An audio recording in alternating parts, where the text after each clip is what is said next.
कि हमने संविधान बचाओ जनसंवाद का जो सोच रखा वो सोच सही है हमारा।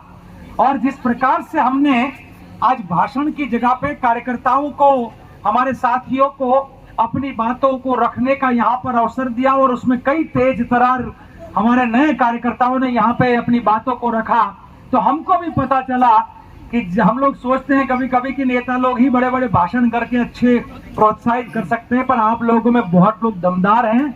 आपने बहुत दमदारी से अपनी बात को यहाँ पे रखा है।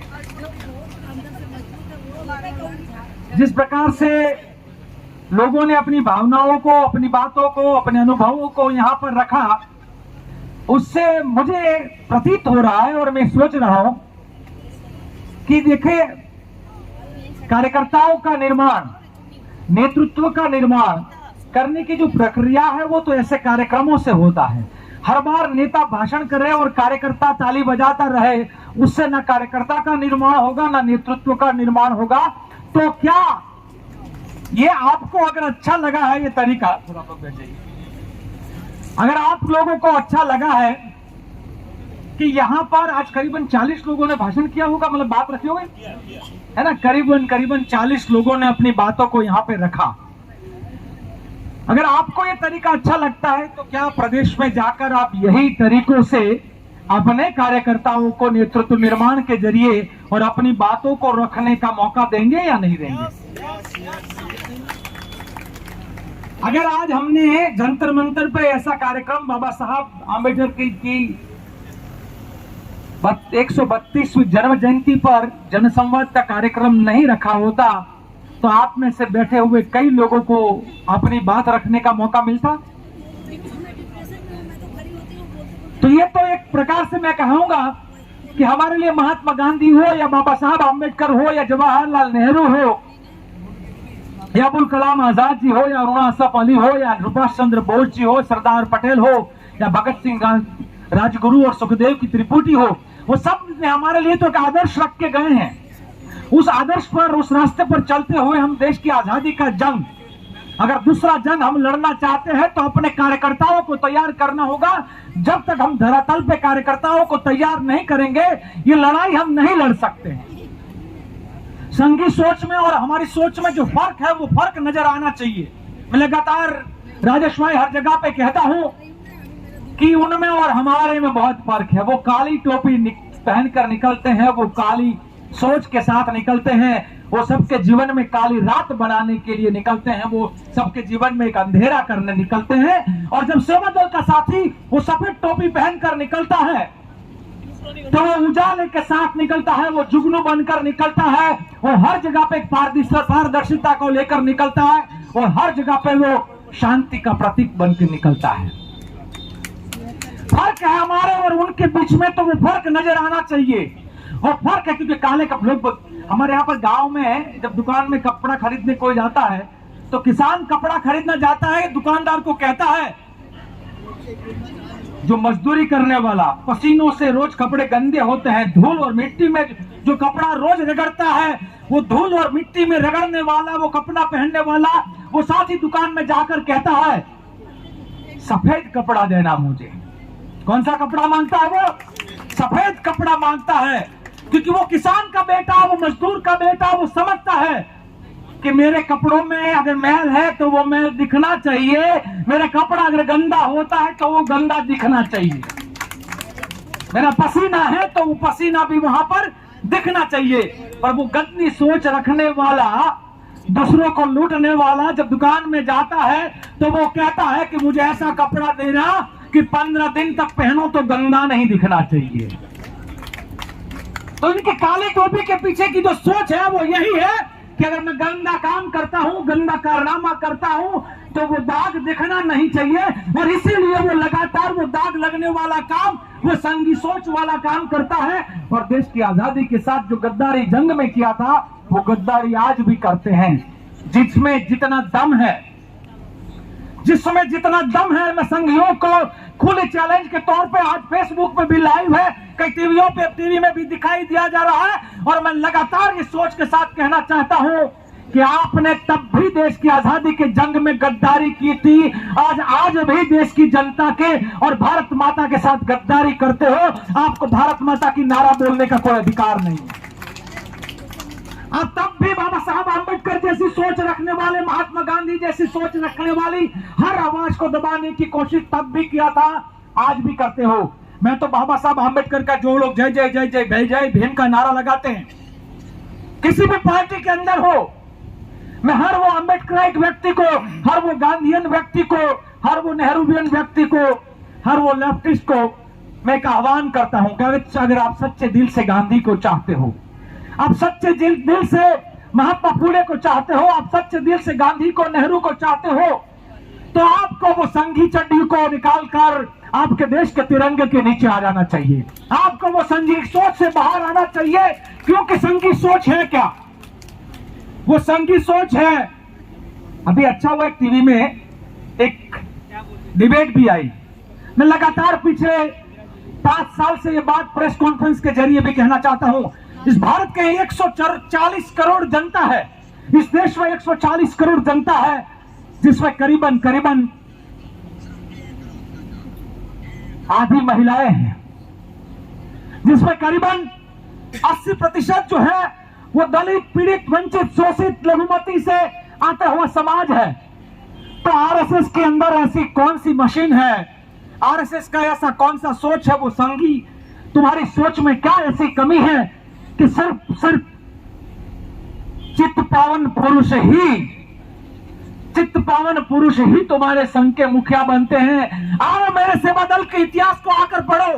वो सेवा दल के इतिहास में आपको कभी सविता बाई आपको अध्यक्ष के तौर पर नजर आएगी, कभी हमारे पर मुसलमान नजर आएगा, कभी सरदार आएगा, कभी कोई हिंदू होगा, कोई मुसलमान भी होगा, कोई दलित भी होगा, कोई आदिवासी भी होगा। आओ मेरे सेवा दल के अंदर मैं आपको दिखाता हूं बाबा साहब के अम्बेडकर जी का जो संविधान है, वो संविधान सेवा दल के अमलवारी में है। वो बाबा साहब ने दिया हुआ संविधान, जो सोच है कि देश का हर नागरिक बराबर है। वो संविधान नहीं देखता है कि तुम दलित हो या तुम मुसलमान हो या तुम हिंदू हो या तुम ब्राह्मण हो या तुम कौन हो या कौन नहीं हो, तुम महिला हो या पुरुष हो। संविधान सबको बराबर नजरों से देखता है। संविधान बराबर नजरों से देखने का एक और मतलब भी है साथियों, कि जिसके पास नहीं है उसको मिलना चाहिए, और जिसके पास लूट के इकट्ठा किया है उससे वापस सरकार को लेना चाहिए और सबको बराबर बांटना चाहिए। संविधान का यह मतलब है सबकी अपनी हो जमीन, सबका आसमान हो।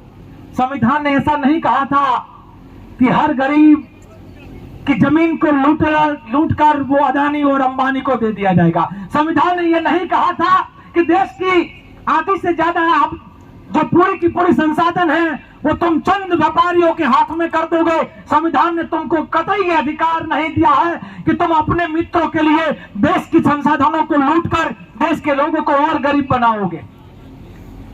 लोग कहते हैं कि संविधान कहां पर खतरे में है। कई पत्रकार मुझे पूछते हैं, ये संघी रोज नारा लगाते हैं कि हिंदू खतरे में है, देश खतरे में है। कोई हमारे और अंतिमवादी हैं कि कहते हैं कि मुसलमान खतरे में है। मैं सबको ये कहना चाहता हूं कि ना देश में आज हिंदू खतरे में है ना मुसलमान खतरे में है। आज देश में लोकतंत्र खतरे में है, मेरे देश का संविधान खतरे में है, मेरे देश की आत्मा खतरे में है। और लड़ाई जो है वो देश के संविधान की है, देश की आत्मा की है। देश के संविधान को बचाएंगे तो लोकतंत्र बचेगा, लोकतंत्र बचेगा तो हमारे जो मूलभूत अधिकार है वो बचेगा। नहीं तो संघियों की अगर सोच का संविधान आ गया तो मेरे और तुम्हारे समानता का अधिकार बचेगा।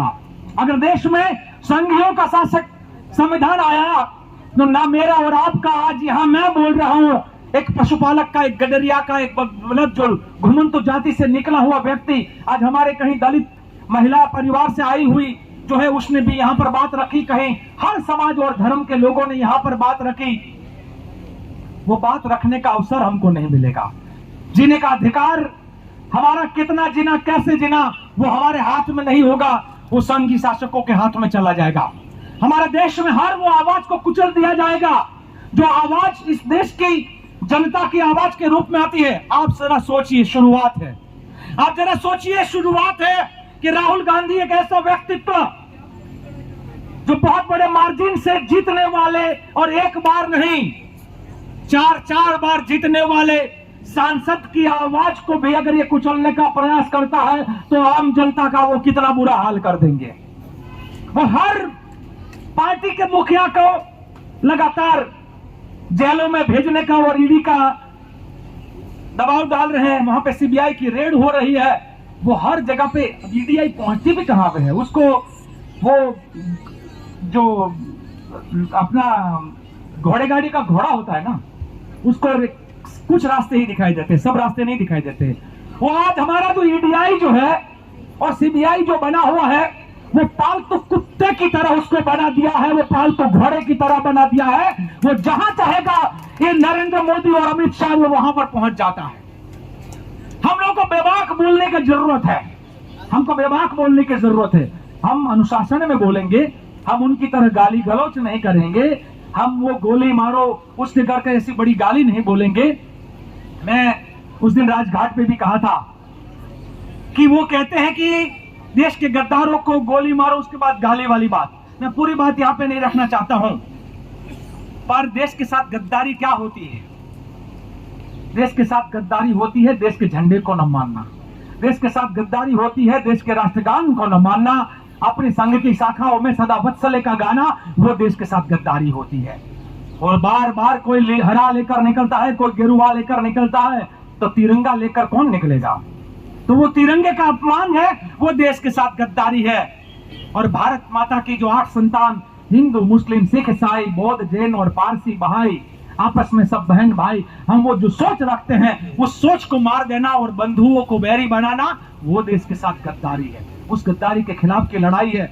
और हम लोग कहते हैं लगातार, देखिए एक ऐसी पार्टी जहां पर मल्लिकार्जुन खड़गे एक ब्लॉक अध्यक्ष के निकलकर धीरे धीरे आकर एक राष्ट्र पार्टी के अध्यक्ष बनते हैं, और वो भी नागपुर के छुपे इशारों पर नहीं, कांग्रेस के कार्यकर्ता के मतों के अधिकार पर वो इस बड़ी राष्ट्रीय पार्टी के अध्यक्ष बनते हैं।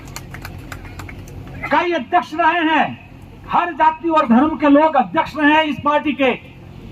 एक ऐसी पार्टी है जहां प्रधानमंत्री पद के लिए हमारे सर्वोच्च, जिनके पर हम सब कुछ न्यौछावर करने के लिए तैयार हो, ऐसी हमारी मैडम सोनिया जी बोलती है कि मैं प्रधानमंत्री नहीं बनना चाहूंगी, मनमोहन सिंह जी है, इस देश को और आगे ले जा सकते हैं, इसलिए देश के प्रधानमंत्री मनमोहन सिंह जी बनेंगे। वो अपनी कुर्सी को त्याग करती हैं और मनमोहन सिंह जी हमारे देश के प्रधानमंत्री बनते हैं। त्याग और करुणा और बलिदान की भावना वाली पार्टी। जब राहुल जी देश के अंदर उनको प्रधानमंत्री के लिए बोलते हैं, 2009 के चुनाव के बाद मनमोहन सिंह जी खुद भी कहते हैं, तो राहुल जी कहते हैं मेरे से ज्यादा इस देश को मनमोहन सिंह जैसे प्रधानमंत्री की जरूरत है, इसलिए मनमोहन सिंह जी प्रधानमंत्री रहेंगे। वो प्रधानमंत्री की कुर्सी को खींचते नहीं है, छीनते नहीं है। और दूसरी तरफ अपने ही मेंटर, जिसको अपना बाप मानते थे, वो अडवाणी को बाप को लात मार दिया और प्रधानमंत्री की कुर्सी पर बैठ गए। और लूट के कुर्सी लेने वाले और लूट के दूसरे अपने मित्रों को देश की संपत्ति लुटाने वाले हमें सिखाने आएंगे कि देश की एकता, अखंडता और बंधुता क्या है और राष्ट्रभक्ति क्या है। आप राष्ट्रभक्त नहीं हो, आप देशभक्त नहीं हो, आप राष्ट्रवादी नहीं हो, आप देश के साथ छलावा करने वाले एक बहरूपीय हो, और उस बहरूपियों को जानने की जरूरत है। मैं बाबा साहब आम्बेडकर को याद करते हुए राहुल जी की बात को यहां पर रखना चाहूंगा कि राहुल जी क्या करते थे, क्यों राहुल जी की आवाज को दबा जाए। कोई पत्रकार आजकल चर्चा कर रहे हैं कि संघियों को सबसे ज्यादा मिर्ची राहुल जी से क्यों लगती है, सबसे ज्यादा राहुल जी कुछ बोलते हैं और उनके जितने भी तोप खाने में जितनी भी तोप है वो एक साथ क्यों वो लोग जला देते हैं और लोग क्यों लग जाते हैं, क्योंकि उनको पता है कि झूठ की बुनियाद पर खड़ा हुआ उनका महल राहुल जी की सच्चाई से बहुत जल्दी ढेर होने वाला है। और राहुल जी जो आवाज बनते हैं वो किसकी आवाज है, मैं ऐसे ही सोच रहा था, वो महिलाओं के चित्कार की आवाज, जो कठुआ में हुए रेप की बात हो या जो उत्तर प्रदेश में हुए संघियों की। मैं ये किसी को कहूं बुरा लगेगा, मेरे पर केस भी हो सकता है, हो जाए, मुझे कोई परवाह नहीं है। आजकल मैं संघियों को और भाजपियों को कहना चाहता हूं, मैं मानता हूं हर भाजपी बलात्कारी नहीं है, मैं मानता हूं हर भाजपी बलात्कारी नहीं है, मैं ये भी मानता हूं हर संघी बलात्कारी नहीं है। और कतई मैं नहीं कहूंगा कि हर कोई भाजपा या संघी बलात्कारी है, पर देश में आजकल ऐसा क्यों हो रहा है कि हर बलात्कारी का गोत्र कहीं न कहीं संघी और भाजपा निकलता है, हर जगह पे। और बड़े बड़े नेता निकलते हैं और उनको छुपाया जाता है, उनको मंत्री पद से सिरपाव दिया जाता है। वो चाहे आप गुजरात के नलिया कांड की बात करो, चाहे पाटड़ी की बात करो, चाहे आप गुजरात के 4 अलग अलग वहां पे पारुल यूनिवर्सिटी की बात करो, चाहे आप उत्तर प्रदेश में घटी हुई वो कौन सी घटना थी जिसको रात के अंधेरे में उस बच्ची को हाथरस की घटना, मुझे शर्म आता है। वो बाबा साहब के आम्बेडकर के बनाए हुए संविधान की धज्जियां उड़ती है और हम अम्बेडकराइट को लोग, हम गांधी लोग चुपचाप इसको कैसे सह सकते हैं कि हमारे हाथरस की उस बेटी पर बलात्कार होता है और बलात्कार के बाद आधी रात को उस बच्ची की लाश को जला देते हैं वो पेट्रोल से, ना उसके अंतिम अधिकार को भी वहां पर सुरक्षित किया जाता है। वो कौन से संविधान की रक्षा कर सकते हैं? ये सब मुद्दे हैं, बहुत मुद्दे हैं। ऐसा ये नहीं है कि एक या 2 मुद्दे हैं, कई मुद्दे हैं। मेरे दलितों की जमीनों को छीनना, थानगढ़ के अंदर हुआ वो हत्याकांड जहां पर 3 दलितों को गोली से भून दिया जाता है और आज तक किसी को कोई सजा नहीं होती है। वो जूनागढ़ अमरेली, जिसमें गुजरात का एग्जाम्पल इसीलिए देना चाहता हूं कि गुजरात के से निकले हुए 2 अपने आप को चाणक्य समझने वाले लोग, सत्ता का नशा, न नरेंद्र का और शाह अमित शाह का, न और शाह, ये सत्ता का नशा बहुत खतरनाक है। और जब तक नशा नहीं उतरता है, व्यक्ति भान में नहीं आता है, व्यक्ति जो है वो सावधान नहीं होता है, तो इस सत्ता का जो नशा है, ये नशा उतरना बहुत जरूरी है। और ये नशा उतारने का काम हम सब मिलकर करना जरूरी है। और इसीलिए मैं आपको एक और एग्जांपल देना चाहता हूं। राहुल गांधी को एक कोर्ट एक ऐसी चीज पर, मैं कानून की कार्यवाही को ज्यादा चैलेंज नहीं करूंगा, पर एक बात तो मन में उठता है, एक सवाल तो मन में उठता है कि किसी तड़ीपार की सुनवाई करने वाले लोहिया की हत्या क्यों हो जाती है? किसी तड़ीपार की सुनवाई करने वाले जज लोहिया की हत्या हो जाती है और उसके बाद में वो केस का क्या हो जाता है? लोया लोया लोया, हमारे यहां मेरे शब्द में प्रोनाउंसिएशन में वो लोया की हत्या क्यों हो जाती है? हमारे कई कर्मशील साथियों की इस देश के संसाधन पर या दलितों के, आदिवासियों के अधिकार पर मुद्दे उठाने वाले लोगों की हत्याएं क्यों हो जाती हैं? इस देश के सिपाही के रूप में काम करने वाले लोगों की हत्याएं होती है और दंगाइयों को आप सिरपाव देकर महलों में बिठा देते हो। ऐसे कई दंगाई हैं जो आज महलों में बैठे हैं, जो जेलों में थे वो आज महलों में हैं, और जनता की लड़ाई लड़ने वाले आज जेलों में हैं। ऐसा क्यों है राजेश भाई? ये सवाल पूछना चाहिए। सवाल और भी उठते हैं। मैं जो अमरेली का जिक्र किया, राहुल गांधी को एक ऐसे सीधी बात पर 3 नरेंद्र मोदी, ललित मोदी और नीरव मोदी की बात को लेकर वो चोरी का इल्जाम लगाया, जो सच है, मैं भी लगाता हूं और बार बार लगाता हूं। 2 लूट के भाग गए हैं, सब जानते हैं। एक सबसे लूट लिया है, सबको बर्बाद कर दिया है, इकोनॉमी को बर्बाद कर दिया है, सब जानते हैं। तो उसमें गलती क्या है? और जब देश के संसाधन अपने मित्र अदानी को दे दिया है, वो कौन नहीं जानता है? तो वो चोरी नहीं तो क्या है? तो ये राहुल जी ने कहा, साफ कहा, हम भी कहते हैं, सबको बोलना चाहिए और आपको लोग बोलना चाहिए। वो कहता है मैं चौकीदार हूं, वो कहता है चौकीदार है, असल में वो भागीदार है, ये कौन नहीं जानता है? तो ऐसी सजा होती है 2 साल की, वो मैक्सिमम वाली तो मैक्सिमम मिल जाती है चोर कहने पर। अब चोर को चेर कहना गुनाह है, तो क्या कहें? चोर ना कहें तो सिरमौर कहें। अगर चोर को चोर ना कहें तो अपने सर का मुगट कहे। क्या कहें आपको कि नहीं नहीं, आपने तो चोरी करके इस देश के लिए बहुत महान कार्य किया है, इसके लिए आपका पूरा राष्ट्र सर पे सम्मान होना चाहिए। क्या कहें हम आपको? तो चोर को चोर कहा, राहुल जी को सजा हुई। सुनवाई किसी और जज ने किया था, जजमेंट किसी और जज ने दिया है। अब सुनवाई राजेश भाई मेरी करेंगे और जजमेंट जो है वहां पर भाई अमित दे देगा, तो मुझे तो शक होगा ना यार, सुनवाई करने वाला कोई और था और जजमेंट देने वाला कोई और है, तो शक का दायरा तो लोगों को लगेगा। मैं उसमें भी नहीं जाना चाहता हूं, मैं उसमें भी नहीं जाना चाहता हूं। कानूनी कार्यवाही है, होती रहेगी, लंबी लड़ाई है, लड़ते रहेंगे। 24 घंटे भी नहीं दिए, राहुल जी की सदस्यता को आपने निरस्त कर दिया। इतनी भी क्या जल्दबाजी थी? आपका सांसद अमरेली का दिनेश काछड़िया, नारायण काछड़िया एक दलित पर अत्याचार करता है, मारता है, पीटता है और उसके बाद उसकी 5 साल की या 3 साल की उनको सजा होती है। और इतनी सजा होने के बावजूद ना उनकी सदस्यता निरस्त होती है, ना उनको कोई लोकसभा के स्पीकर कोई एक्शन लेते हैं, ना इलेक्शन कमीशन कोई एक्शन लेता है। उसके बाद कांग्रेस पार्टी जब जाती है कि भाई इसकी सदस्यता निरस्त होनी चाहिए, तो 52 हफ्ते तक कोर्ट में केस चलता रहता है और उसके बाद वहां पे वो बरी हो जाते हैं सजा से। और उसके बाद सदस्य आज भी वो सांसद के रूप में वैसे के वैसे हैं। आप दलितों पर अत्याचार करोगे और सांसद बने रहोगे, और एक दलित की आवाज उठाने वाले, एक महिला की आवाज उठाने वाले, इस संविधान को बचाने की आवाज उठाने वाले राहुल गांधी को आप 24 घंटे में उसकी सदस्यता निरस्त कर दोगे? कौन से संविधान की बात करते हो? तो इन सब मुद्दों को लेकर लड़ाई लड़नी है। खड़गे जी की अगुवाई में देश में एक अच्छी लड़ाई चल रही है। आजकल आपने देखा भी होगा कि जिनको बिखरे हुए लोग समझ रहे थे वो एक के बाद एक हो रहे हैं और हर कोई मिलकर इस लड़ाई को लड़ने के लिए तैयार हो रहे हैं। ऐसी लड़ाई में लड़ने के लिए मैं आपको एक आह्वान करूंगा। भाई राजेश जी ने कहा हम सबको संविधान रक्षक बनने की जरूरत है। ये देश में संविधान रक्षक बनाने की जिम्मेदारी सिर्फ ऐसे डिपार्टमेंट की नहीं है।